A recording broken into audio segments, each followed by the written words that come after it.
ವಿರೋಧದ ಮಧ್ಯೆಯೂ Siddu big order. ನಿಗದಿಯಂತೆ ಜಾತಿ ಗಣತಿ ಸಮೀಕ್ಷೆ ಫಿಕ್ಸ್. ಇಕ್ಕಟ್ಟಿಗೆ ಸಿಲುಕಿದ ಲಿಂಗಾಯತ ಸಮಾಜ. ವಿಜಯ ಕರ್ನಾಟಕ ವೆಬ್ ವೀಕ್ಷಕರಿಗೆ ನಮಸ್ಕಾರ. ನಾನು ಶಿವಮೂರ್ತಿ ಸ್ವರಪ. ರಾಜ್ಯ ರಾಜಕಾರಣದಲ್ಲಿ ಬಹುದೊಡ್ಡ ಬಿರುಗಾಳಿ ಎಬ್ಬಿಸಿರುವ ಪರ ವಿರೋಧದ ಚರ್ಚೆಗೆ ಗ್ರಾಸವಾಗಿರುವಂತಹ ಜಾತಿ ಗಣತಿ ಸಮೀಕ್ಷೆಯ ಕುರಿತು ಕೊನೆಗೂ ರಾಜ್ಯ ಸರ್ಕಾರ ತನ್ನ ಅಂತಿಮ ನಿರ್ಧಾರವನ್ನ ಪ್ರಕಟಿಸಿದೆ. ಸಚಿವ ಸಂಪುಟದೊಳಗಿನ ವಿರೋಧ, ಪ್ರಬಲ ಜಾತಿಗಳ ಆಕ್ಷೇಪ, ಕ್ರಿಶ್ಚಿಯನ್ ಹೆಸರಿನ ಜಾತಿಗಳ ಗೊಂದಲ, ಹೀಗೆ 108 ವಿವಾದಗಳ ನಡುವೆಯೂ ಸಿಎಂ ಸಿದ್ದರಾಮಯ್ಯ ನೇತೃತ್ವದ ಕಾಂಗ್ರೆಸ್ ಸರ್ಕಾರ ಹಿಂದೆ ಸರಿಯುವ ಮಾತೇ ಇಲ್ಲ ಅಂತ ಸ್ಪಷ್ಟಪಡಿಸಿದೆ. ಪೂರ್ವ ನಿಗದಿಯಂತೆ ಸೆಪ್ಟೆಂಬರ್ 22ರಿಂದ ಅಕ್ಟೋಬರ್ 7ರವರೆಗೆ ರಾಜ್ಯಾದ್ಯಂತ ಜಾತಿ ಗಣತಿ ನಡೆಯಲಿದೆ. ಆದ್ರೆ ಸರ್ಕಾರದ ಈ ನಿರ್ಧಾರ ವಿವಾದಗಳಿಗೆ ತೆರೆ ಎಳೆದಿದೆಯಾ? ಖಂಡಿತ ಇಲ್ಲ. ಬದಲಾಗಿ ಇದು ಹೊಸ ರಾಜಕೀಯ ಮತ್ತು ಸಾಮಾಜಿಕ ಸಮರಕ್ಕೆ ಮುನ್ನುಡಿ ಬರೆದಿದೆ. ಒಂದು ಕಡೆ ವೀರಶೈವ ಲಿಂಗಾಯತ ಮಹಾಸಭೆ ಜಾತಿ ಕಾಲಂ ಬಗ್ಗೆ ಸ್ಪಷ್ಟ ನಿರ್ಣಯ ಕೈಗೊಂಡ್ರೆ, ಇನ್ನೊಂದೆಡೆ ಬಿಜೆಪಿ ಧರ್ಮದ ಕಾಲಂ ಬಗ್ಗೆ ತನ್ನ ನಿಲುವನ್ನ ಪ್ರಕಟಿಸಿ ಸರ್ಕಾರದ ವಿರುದ್ಧ ಸಮರವನ್ನ ಸಾರಿದೆ. ಹಾಗಾದ್ರೆ ಏನಿದು ಜಾತಿ ಸಮೀಕ್ಷೆಯ ಜಟಾಪಟಿ? ಇದರ ಹಿಂದಿನ ರಾಜಕೀಯ ಲೆಕ್ಕಾಚಾರಗಳು ಏನು? ಗೊಂದಲ ಎದ್ದಿರೋದು ಯಾಕೆ? ಕಂಪ್ಲೀಟ್ ಡೀಟೇಲ್ಸ್ ಎಲ್ಲಿದೆ?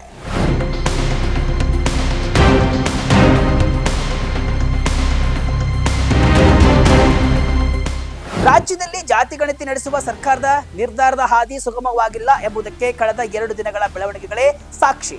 ಗುರುವಾರ ನಡೆದಂತಹ ಸಚಿವ ಸಂಪುಟ ಸಭೆಯಲ್ಲಿ ಸ್ವತಃ ಆಡಳಿತ ಪಕ್ಷದ ಸಚಿವರೇ ಸಮೀಕ್ಷೆಯ ಬಗ್ಗೆ ಆತಂಕ ಮತ್ತು ವಿರೋಧವನ್ನ ವ್ಯಕ್ತಪಡಿಸಿದರು. ಸಮೀಕ್ಷೆಯಲ್ಲಿನ ಕೆಲವು ಪ್ರಶ್ನಾವಳಿಗಳು ಮತ್ತು ಜಾತಿಗಳ ವರ್ಗೀಕರಣ ಸರ್ಕಾರಕ್ಕೆ ಕಂಟಕ ತರಬಹುದು ಅಂತ ಅಭಿಪ್ರಾಯಗಳು ಕೂಡ ಕೇಳಿ ಬಂದಿದೆ. ಸಭೆಯ ನಂತರವೂ ಹಿರಿಯ ಸಚಿವರೊಂದಿಗೆ ತಡರಾತ್ರಿವರೆಗೂ ಕೂಡ ಮುಖ್ಯಮಂತ್ರಿ ಸಿದ್ದರಾಮಯ್ಯನವರು ಸರಣಿ ಸಭೆಗಳನ್ನ ನಡೆಸಿದ್ರೂ ಒಮ್ಮತ ಮೂಡಿರಲಿಲ್ಲ. ಈ ಎಲ್ಲಾ ಆಂತರಿಕ ವಿರೋಧಗಳ ನಡುವೆಯೂ ಸಿಎಂ ಸಿದ್ದರಾಮಯ್ಯ ತಮ್ಮ ನಿಲುವಿನಿಂದ ಹಿಂದೆ ಸರಿಯಲಿಲ್ಲ. ಇದು ಕಾಂಗ್ರೆಸ್ ಸರ್ಕಾರದ ವಾಗ್ದಾನ. ನಮ್ಮ ಹೈಕಮಾಂಡ್ ಕೂಡ ಇದೇ ಮಾತನ್ನ ನೀಡಿದೆ. ಈಗ ನಾವು ಹೆಜ್ಜೆಯನ್ನ ಹಿಂಪಡೆದ್ರೆ ಸಮಾಜದಲ್ಲಿ ಇನ್ನಷ್ಟು ಗೊಂದಲ ಸೃಷ್ಟಿಯಾಗುತ್ತೆ. ಸಣ್ಣ ಪುಟ್ಟ ಗೊಂದಲಗಳನ್ನ ಬಗೆಹರಿಸಿಕೊಂಡು ನಿಗದಿತ ದಿನಾಂಕದಂತೆ ಸಮೀಕ್ಷೆಯನ್ನ ನಡೆಸಬೇಕು ಅಂತ ಖಡಕ್ ಆಗಿ ಸೂಚಿಸಿದ್ದಾರೆ. ಬಳಿಕ ರಾಜ್ಯ ಕಾಂಗ್ರೆಸ್ ಉಸ್ತುವಾರಿ ರಣದೀಪ್ ಸಿಂಗ್ ಸುರ್ಜೇವಾಲಾ ಅವರೊಂದಿಗೆ ಕೂಡ ಸಿದ್ದರಾಮಯ್ಯ ಹಾಗೂ ಡಿಸಿಎಂ ಡಿಕೆ ಶಿವಕುಮಾರ್ ಮಾತುಕತೆಯನ್ನ ನಡೆಸಿ ಹೈಕಮಾಂಡ್ ವಿಶ್ವಾಸವನ್ನ ಪಡೆದರು. ಇದರ ಪರಿಣಾಮವೇ ಶುಕ್ರವಾರ ಸಂಜೆ ಸರ್ಕಾರದಿಂದ ಹೊರಬಿದ್ದ ಅಧಿಕೃತ ಆದೇಶ. ಸೆಪ್ಟೆಂಬರ್ 22ರಿಂದ ಅಕ್ಟೋಬರ್ 7ರವರೆಗೆ ಸಮೀಕ್ಷೆ. ಇನ್ನೂ ಬಗೆಹರಿಯದ ಗೊಂದಲಗಳು. ಸರ್ಕಾರದ ಆದೇಶವಂತೆ ರಾಜ್ಯ ಶಾಶ್ವತ ಹಿಂದುಳಿದ ವರ್ಗಗಳ ಆಯೋಗವು ಸೆಪ್ಟೆಂಬರ್ 22ರಿಂದ ಅಕ್ಟೋಬರ್ 7ರವರೆಗೆ ಜಾತಿ ಗಣತಿಯನ್ನ ನಡೆಸಲಿದೆ. ಅಂದ್ರೆ ಸೋಮವಾರದಿಂದಲೇ ರಾಜ್ಯದ ಪ್ರತಿ ಮನೆಗೆ ಗಣತಿದಾರರು ಭೇಟಿಯನ್ನ ನೀಡಲಿದ್ದಾರೆ. ಸುಮಾರು 50ರಿಂದ 60 ಪ್ರಶ್ನೆಗಳನ್ನ ಒಳಗೊಂಡ ಪ್ರಶ್ನಾವಳಿಯನ್ನ ಅವರು ತರಲಿದ್ದು, ಸಾರ್ವಜನಿಕರು ನಿಖರ ಮಾಹಿತಿ ನೀಡಬೇಕು ಅಂತ ಹಿಂದುಳಿದ ವರ್ಗಗಳ ಕಲ್ಯಾಣ ಇಲಾಖೆ ಮನವಿಯನ್ನ ಮಾಡಿದೆ. ಈಗಾಗಲೇ ಎಲ್ಲಾ ಜಿಲ್ಲಾಧಿಕಾರಿಗಳು ಮತ್ತು ಜಿಲ್ಲಾ ಪಂಚಾಯತ್ ಸಿಇಒಗಳು ಗಣತಿದಾರರಿಗೆ ವಿಡಿಯೋ ಕಾನ್ಫರೆನ್ಸ್ ಮೂಲಕ ತರಬೇತಿಯನ್ನ ನೀಡಿದ್ದು, ಸಿದ್ಧತೆಗಳು ಕೂಡ ಪೂರ್ಣಗೊಂಡಿವೆ. ಆದರೆ ಸಮೀಕ್ಷೆ ಆರಂಭವಾಗ್ತಾ ಇದ್ರೂ ಕೂಡ ವಿವಾದದ ಮೂಲ ಬೇರುಗಳು ಮಾತ್ರ ಹಾಗೆಯೇ ಉಳಿದುಕೊಂಡಿವೆ.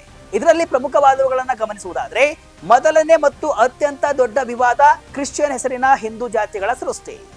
ಲಿಂಗಾಯತ ಕ್ರಿಶ್ಚಿಯನ್, ಒಕ್ಕಲಿಗ ಕ್ರಿಶ್ಚಿಯನ್, ಕುರುಬ ಕ್ರಿಶ್ಚಿಯನ್, ಹೀಗೆ ಸುಮಾರು 46 ಜಾತಿಗಳನ್ನ ಕ್ರಿಶ್ಚಿಯನ್ ಧರ್ಮದೊಂದಿಗೆ ತಳುಕು ಹಾಕಿ ಸಿದ್ಧಪಡಿಸಿರುವಂತಹ ಪಟ್ಟಿ ಈಗಲೂ ಸಮೀಕ್ಷೆಯ ನಮೂನೆಯಲ್ಲಿದೆ. ಈ ಪಟ್ಟಿಯನ್ನ ಕೈ ಬಿಡಬೇಕು ಅಂತ ಸ್ವತಃ ಮುಖ್ಯಮಂತ್ರಿಗಳೇ ಸೂಚಿಸಿದರೂ ಕೂಡ ಹಿಂದುಳಿದ ವರ್ಗಗಳ ಆಯೋಗದ ಅಧ್ಯಕ್ಷ ಮಧುಸೂದನ್ ನಾಯಕ್ ಇದಕ್ಕೆ ಒಪ್ತಿಲ್ಲ. ಈ ಪಟ್ಟಿ ಹಿಂದಿನ ಕಾಂತರಾಜ್ ಆಯೋಗದ ವರದಿಯಲ್ಲೂ ಕೂಡ ಇತ್ತು. ಇದು ನಾವು ಹೊಸದಾಗಿ ಸೇರಿಸಿದ್ದಲ್ಲ, ಹೀಗಾಗಿ ಇದನ್ನ ಕೈಬಿಡಲು ಸಾಧ್ಯವಿಲ್ಲ ಎಂಬುದು ಅವರ ವಾದ. ಹೀಗಾಗಿ ಸರ್ಕಾರ ಮತ್ತು ಆಯೋಗದ ನಡುವಿನ ಈ ಭಿನ್ನಾಭಿಪ್ರಾಯ ಸಮೀಕ್ಷೆಯ ವಿಶ್ವಾಸಾರ್ಹತೆಯನ್ನ ಕೂಡ ಪ್ರಶ್ನಿಸುವಂತೆ ಮಾಡಿದೆ. ಇನ್ನೊಂದೆಡೆ ರಾಜ್ಯದ ಅತ್ಯಂತ ಪ್ರಬಲ ಸಮುದಾಯವಾದ ವೀರಶೈವ ಲಿಂಗಾಯತ ಸಮಾಜದಲ್ಲಿ ಧರ್ಮದ ಕಾಲಂ ಬಗ್ಗೆ ದೊಡ್ಡ ಗೊಂದಲವೇ ಏರ್ಪಟ್ಟಿದೆ. ಸಮೀಕ್ಷೆಯ ನಮೂನೆಯಲ್ಲಿ ಧರ್ಮದ ಕಾಲಂನಲ್ಲಿ ಹಿಂದೂ, ಮುಸ್ಲಿಂ, ಕ್ರಿಶ್ಚಿಯನ್, ಸಿಖ್, ಬೌದ್ಧ, ಜೈನ ಎಂಬ ಆಯ್ಕೆಗಳು ಇವೆ. ಆದ್ರೆ ಲಿಂಗಾಯತ ಅಥವಾ ವೀರಶೈವ ಲಿಂಗಾಯತ ಎಂಬ ಆಯ್ಕೆ ಇಲ್ಲ. ಈ ಗೊಂದಲವನ್ನ ನಿವಾರಿಸಲು ಅಖಿಲ ಭಾರತ ವೀರಶೈವ ಲಿಂಗಾಯತ ಮಹಾಸಭೆಯು ಹುಬ್ಬಳ್ಳಿಯಲ್ಲಿ ಬೃಹತ್ ಏಕತಾ ಸಮಾವೇಶವನ್ನ ಹಮ್ಮಿಕೊಂಡಿತ್ತು. ಗುರು ಮತ್ತು ವಿರಕ್ತ ಪರಂಪರೆಯ ಸ್ವಾಮೀಜಿಗಳನ್ನ ಒಂದೇ ವೇದಿಕೆಯಲ್ಲಿ ಸೇರಿಸುವಲ್ಲಿ ಯಶಸ್ವಿಯಾದ ಈ ಸಮಾವೇಶ 2 ಮಹತ್ವದ ಸಂದೇಶಗಳನ್ನ ನೀಡಿತು. ವೀರಶೈವ ಲಿಂಗಾಯತ ಅಂತ ಬರೆಸುವಂತೆ ಸೂಚನೆ. ಹೌದು, ಜಾತಿ ಗಣತಿ ಸಮೀಕ್ಷೆ ಆರಂಭವಾಗುವ ಮುನ್ನವೇ ರಾಜ್ಯದ ಪ್ರಬಲ ಸಮುದಾಯಗಳಲ್ಲಿ ಒಂದಾದ ಲಿಂಗಾಯತ ಸಮುದಾಯದಲ್ಲಿ ದೊಡ್ಡ ಗೊಂದಲ ಸೃಷ್ಟಿಯಾಗಿತ್ತು. ಗಣತಿಯಲ್ಲಿ ಧರ್ಮ, ಜಾತಿ ಮತ್ತು ಉಪಜಾತಿ ಕಾಲಂಗಳಲ್ಲಿ ಏನನ್ನ ನಮೂದಿಸಬೇಕು ಎನ್ನುವ ಬಗ್ಗೆ ಸ್ಪಷ್ಟತೆ ಇರಲಿಲ್ಲ. ಇದರಿಂದ ಲಿಂಗಾಯತ ಸಮುದಾಯದವರು ಫುಲ್ ಗೊಂದಲದಲ್ಲಿ ಇದ್ರು. ಇದನ್ನ ನಿವಾರಿಸಲಂತ ಲಿಂಗಾಯತ ಮಠಾಧೀಶರು ನಾಯಕರು ಸೇರಿ ಒಮ್ಮತದ ನಿರ್ಧಾರಕ್ಕೆ ಬಂದಿದ್ದಾರೆ. ಸಮಾವೇಶದಲ್ಲಿ ಮಾತನಾಡಿದ ಎಲ್ಲಾ ಮಠಾಧೀಶರು ಮತ್ತು ಮುಖಂಡರು ವೀರಶೈವ ಮತ್ತು ಲಿಂಗಾಯತ ಬೇರೆ ಬೇರೆ ಅಲ್ಲ, ಇವೆರಡೂ ಸಮಾನಾರ್ಥಕ ಪದಗಳು. ಬಸವಣ್ಣ ಮತ್ತು ರೇಣುಕಾಚಾರ್ಯರ ತತ್ವಗಳು ಒಂದೇ ಆಗಿವೆ, ನಮ್ಮಲ್ಲಿ ಒಗ್ಗಟ್ಟಿದ್ರೆ ಮಾತ್ರ ಶಕ್ತಿ ಅಂತ ಸಾರಿದ್ರು. ಅದರಂತೆ ಜಾತಿ ಗಣತಿಯ ಜಾತಿ ಕಾಲಂನಲ್ಲಿ ಎಲ್ಲರೂ ಕೂಡ ಒಕ್ಕೊರಲಿಂದ ವೀರಶೈವ ಲಿಂಗಾಯತ ಅಂತ ನಮೂದಿಸಬೇಕು ಅಂತ ಸ್ಪಷ್ಟ ನಿರ್ಣಯವನ್ನ ಪ್ರಕಟಿಸಿದ್ರು. ಆದ್ರೆ ಅತಿ ಮುಖ್ಯವಾದ ಧರ್ಮದ ಕಾಲಂನಲ್ಲಿ ಏನ್ ಬರೆಯಬೇಕು ಎಂಬ ಪ್ರಶ್ನೆಗೆ ಸ್ಪಷ್ಟ ಉತ್ತರ ನೀಡದೆ ಅದನ್ನ ಜನರ ವಿವೇಚನೆಗೆ ಬಿಡಲಾಯಿತು. ಇದು ಗೊಂದಲವನ್ನ ಮತ್ತಷ್ಟು ಹೆಚ್ಚಿಸಿದೆ. ಬಿಜೆಪಿ ತೆಗೆದುಕೊಂಡ ನಿರ್ಣಯವೇನು? ಒಂದು ಕಡೆ ಸಮುದಾಯಗಳು ತಮ್ಮ ಅಸ್ತಿತ್ವದ ಬಗ್ಗೆ ನಿರ್ಣಯವನ್ನ ಕೈಗೊಳ್ತಾ ಇದ್ರೆ, ಇನ್ನೊಂದೆಡೆ ಪ್ರಮುಖ ವಿರೋಧ ಪಕ್ಷವಾದ ಬಿಜೆಪಿ ಈ ಸಮೀಕ್ಷೆಯನ್ನ ರಾಜಕೀಯ ಅಸ್ತ್ರವಾಗಿ ಬಳಸಲು ಮುಂದಾಗಿದೆ. ಯಲಹಂಕದಲ್ಲಿ ನಡೆದ 2 ದಿನಗಳ ರಾಜಕೀಯ ಚಿಂತನಾ ಶಿಬಿರದ ಸಮಾರೋಪದಲ್ಲಿ ಬಿಜೆಪಿ ಒಂದು ಮಹತ್ವದ ನಿರ್ಣಯ ಕೈಗೊಂಡಿದೆ.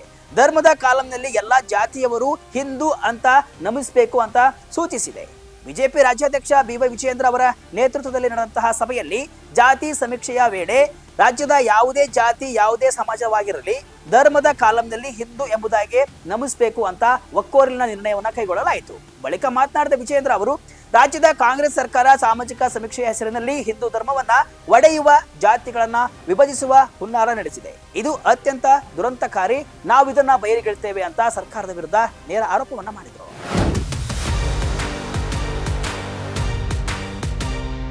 ನೋಡಿದ್ರಲ್ಲ, ಪ್ರಬಲ ಸಮುದಾಯದ ಪ್ರಬಲ ಸಚಿವರ ವಿರುದ್ಧದ ನಡುವೆಯೂ ಸಿದ್ದರಾಮಯ್ಯ ಜಾತಿ ಗಣತಿ ಸಮೀಕ್ಷೆ ಆಗಬೇಕು ಅಂತ ಖಡಕ್ ಆದೇಶವನ್ನು ಹೊರಡಿಸಿದ್ದಾರೆ. ಇದು ಸಾಕಷ್ಟು ಗೊಂದಲ ಮತ್ತು ಚರ್ಚೆಗೆ ಕಾರಣವಾಗಿದೆ. ಒಂದು ಕಡೆ ಸರ್ಕಾರ ಇದು ಸಾಮಾಜಿಕ ನ್ಯಾಯಕ್ಕಾಗಿ ಹಿಂದುಳಿದ ವರ್ಗಗಳ ಏಳಿಗೆಗಾಗಿ ಅಗತ್ಯ ಅಂತ ಹೇಳ್ತಾ ಇದ್ರೆ, ಇನ್ನೊಂದೆಡೆ ವೀರಶೈವ ಲಿಂಗಾಯತ ಮಹಾಸಭೆ ಜಾತಿ ಕಾಲಂನಲ್ಲಿ ವೀರಶೈವ ಲಿಂಗಾಯತ ಅಂತ ಬರೆಸಿ ನಮ್ಮ ಒಗ್ಗಟ್ಟು ಪ್ರದರ್ಶಿಸಿ ಅಂತ ಹೇಳ್ತಾ ಇದೆ. ಮತ್ತೊಂದೆಡೆ ಬಿಜೆಪಿ ಧರ್ಮದ ಕಾಲಂನಲ್ಲಿ ಹಿಂದೂ ಅಂತ ಬರೆಸಿ ಕಾಂಗ್ರೆಸ್ನ ಧರ್ಮ ಒಡೆಯುವ ಹುನ್ನಾರವನ್ನ ವಿಫಲಗೊಳಿಸಿ ಅಂತ ಕರೆ ನೀಡ್ತಾ ಇದೆ. ಈ ಎಲ್ಲಾ ಗೊಂದಲಗಳ ನಡುವೆ ಗಣತಿದಾರರು ಮನೆ ಬಾಗಿಲಿಗೆ ಬಂದಾಗ ಸಾಮಾನ್ಯ ಪ್ರಜೆ ಏನ್ ಮಾಡಬೇಕು, ಜಾತಿ ಕಾಲಂನಲ್ಲಿ ಏನ್ ಬರೆಯಬೇಕು, ಧರ್ಮದ ಕಾಲಂನಲ್ಲಿ ಯಾವ ಆಯ್ಕೆ ಮಾಡಬೇಕು, ಇದು ಸದ್ಯಕ್ಕೆ ಪ್ರತಿಯೊಬ್ಬ ಕನ್ನಡಿಗನ ಮುಂದಿರುವಂತಹ ಯಕ್ಷ ಪ್ರಶ್ನೆಯಾಗಿದೆ.